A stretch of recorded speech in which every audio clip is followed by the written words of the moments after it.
Missouri Jiu-Jitsu, same kind of thing. So it's the culture of that gym. So even though this is this young man's first fight, he's in there training with these guys and girls who are competing all the time. Formerly out of Team Zhukow in Duanesburg, now makes his home with Atlas Jiu-Jitsu. This guy definitely has some grappling knowledge here going between those two schools. Yes, he definitely does. And here's the thing with Mark Moses. Mark Moses last time was in super heavyweight against Gerald Wicks. This is still super heavyweight. I thought he was trying to go heavyweight. This gentleman weighed over 300 pounds for the weigh-ins. Over 300. Okay, I thought somewhere I saw Mark Moses wanted to bring it down to heavyweight. That was, I think, the initial thought process, I think, was supposed to be heavyweight, but. Okay. You know, Mark Moses is not a tall guy, and that can really work against him when you're fighting these really big, really lanky guys. Right. Like Gerald Wicks had that reach, you know? All right, here we go. Another good thing.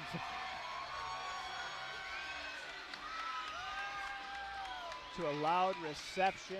The big boys came to play, and we got the right man in the cage with him, Dan Mergliotta. I'm very intrigued about this fight. So am I. You know what? Being a big guy, I always love the big guy fights. I just can't help it. Oh, the lights went out. That can mean one thing. The madman is about to make his entrance. And both these guys are big, strong guys, so the lights could be out for either one of them real soon, too. That was I don't see this going. That was the general consensus of our last both heavyweight fight, or the heavyweight and the super heavyweight last time. You know, I think that one of the things going to be telling here is the camps. We talked about Atlas Jiu-Jitsu. You know, you've got structured training. You've got a lot of training partners. You know, and then we got Mark Moses coming from the Street Beefs Avenue, and now he's working with Omni Fist Fight, which sounds like it's a little bit more of a group of guys that get together and train as opposed to a full school with some structure, techniques, and training. But that doesn't necessarily always mean anything. So I'm interested to see, you know, the improvement. The last fight Mark Moses was in here, he had just gotten over COVID. He's got asthma. So on top of that, he still came to fight, and that really hurt him. I'm looking to see how much better his cardio is. Exactly. Rocking that incredible against the cage gear that he had on for the walkout, Jay. Yeah. Our next against the cage, Will Berry will be the guest. I've heard this for so many times. Well, I'm making sure. Thank you, because in the last thing, he tried to use an excuse. I get producer credit. All right, I appreciate it. You actually did fix that problem that I nagged you for the last time, so God bless you on that one. But let's take this back to Mark Moses here, who looks like he's really slimmed down a little bit. He's put himself in better shape. He really maximized the time in between fights. This guy, I don't want to say he don't give up, but he's got the right mentality to be a warrior, the old school. He comes from the old school like me and Will do, where everything wasn't if people understood that, or in the audience or at home, the way things were. How many? 10, 15 years ago? 10, yeah. Let me tell you guys what totally a warrior different, this gentleman totally different is. sport. If you look at Mark Moses, right on his right side. Contest scheduled for 3 3-minute rounds. It is in our super heavyweight division.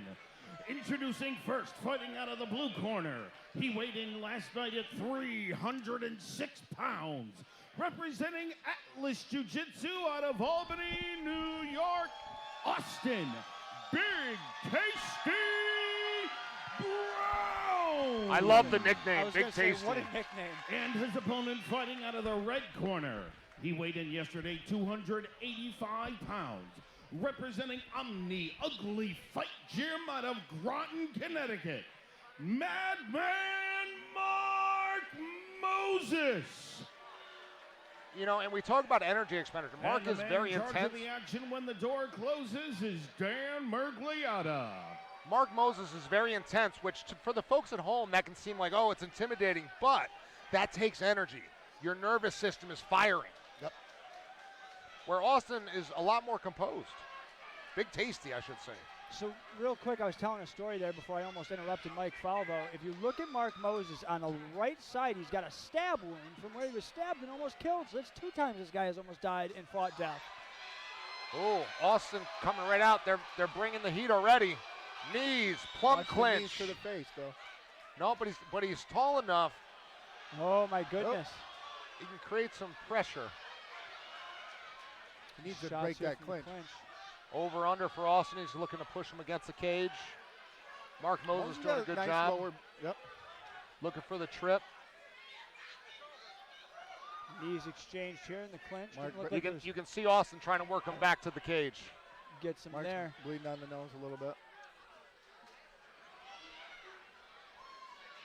You have to wonder how much longer this will be against the fence before it turns into a slugfest like Jarrell Wicks versus Mark Moses, or before it goes to the ground. Needs to get his back off that cage is what he needs. He does. He needs to turn that corner.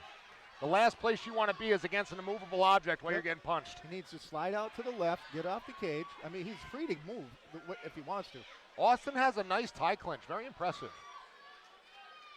Well, how much is it versus him having a nice tie clinch as opposed to Mark just staying stationary? No, he's got good awareness. The way he wraps his hands around the head, pinches the elbows in, controls. Yep. He's got experience doing this. That's not an accident.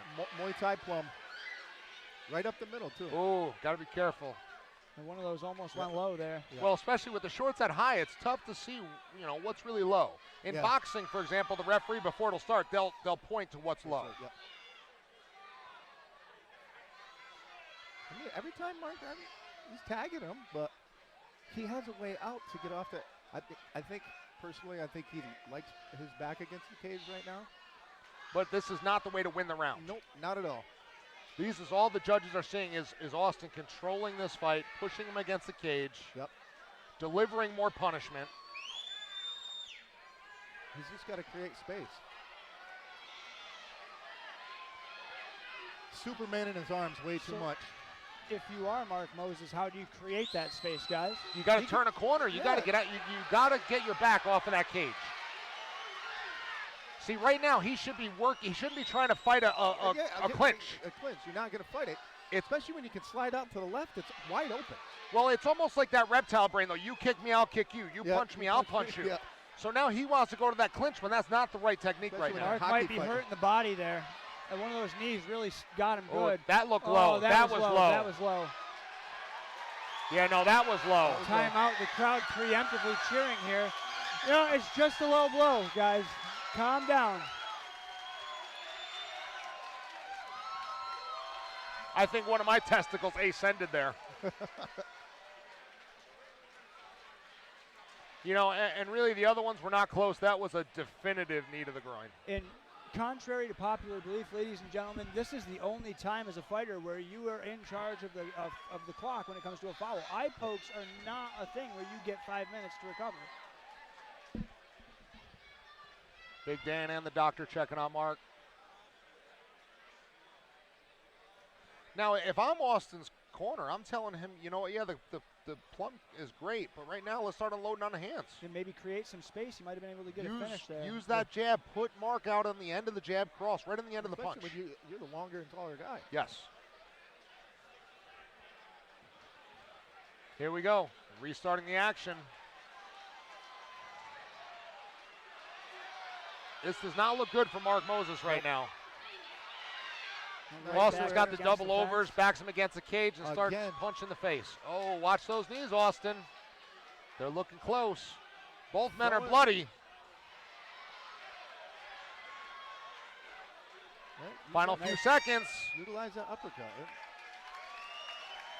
I got to give round one to Austin. What do you guys think? I completely agree. In my untrained, uneducated opinion, I would say 10-9 for Austin. I think they're both a little bit, I wouldn't say super winded. I would say Mark Moses definitely got the worst end of that when it comes to being tired at this point, though. Muay Thai plumbed against the cage like that. And he accepted that position. Yeah. And it's not the position to accept. No. It's a stalemate. You're just staying in the same exact spot. Austin very calm, very composed, having a good dialogue with Ed Anthony. Yeah, they look like they're having a little bit of fun over there in that corner. Some smiles coming from Scissor Hands. And that's the beautiful part. It's fun for a lot of these guys. Well, Ed Anthony really creates a friendship with a lot of his athletes as well. Here we go, Big Dan checking on Mark Moses. Telling him he's got to work.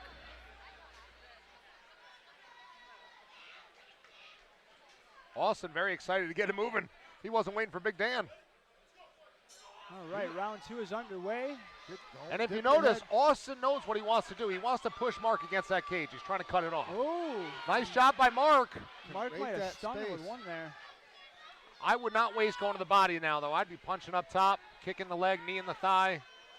I'd be getting that hand off the back of my neck. Yeah, trying to, uppercut. One punch knockout for Austin Browne. One punch and down. Down. Absolutely incredible for his first win here. Wow, Mark Moses is not in a good place right now. He tried to get up, fell right on his face. Doctors in the cage to check on him. Always wishing the best for all athletes.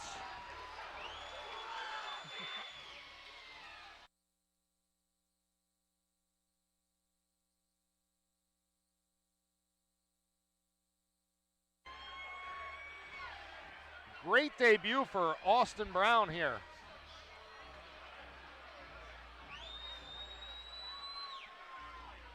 Mark Moses falls to 0-2 Cage Wars. Austin Browne brings it to 1-0. What?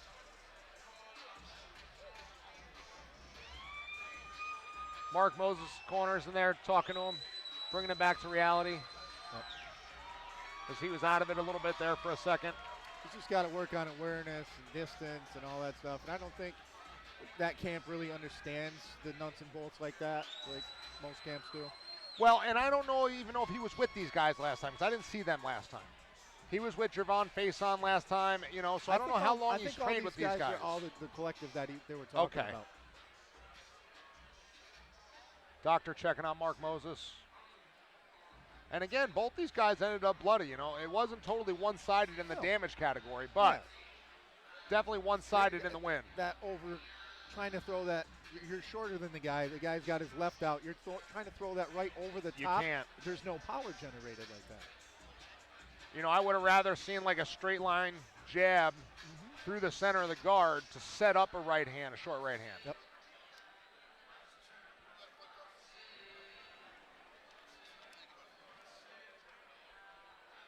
All right, Big Dan Mergliata in the center of the cage. We're going to bring it up to Mike Falvo for the final announcement. And as always, ladies and gentlemen, how about a round of applause for these two great warriors?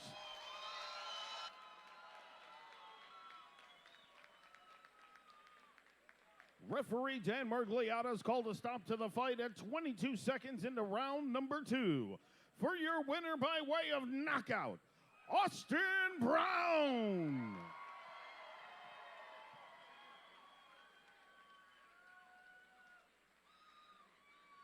Great job by Austin Browne. Bends up in the cage. Let's see what Austin has to say. Right over here. That was an insane fight, my friend. How did you like that one, folks? I don't think they heard me either, because I would have been given a reception for the fight we just watched. So let's talk about that, man. You put him up against the fence. You were able to kind of beat him, bully him up, throw the knees to the body. Was that the game plan? Maybe. I love it. I love it. Don't want to extend that secret too well, huh? So now you've got that first win under your belt, man. What an incredible nickname you've got, by the way. I love that. But what do you feel is next for you? Because you've changed teams. It seems to have worked out for you. You found your home with Atlas. What do you want to do next in this cage? My coaches are going to keep pushing me until we can move all the way to the top. Well, I think you're in the right hands to get there to the top, man. Is there anything you want to leave in the ears of the fans before you head out here? Because they seem to love you here. You want to leave anything in the ears of the fans? They love you. Love you too. All right, ladies and gentlemen, your winner, Austin Browne.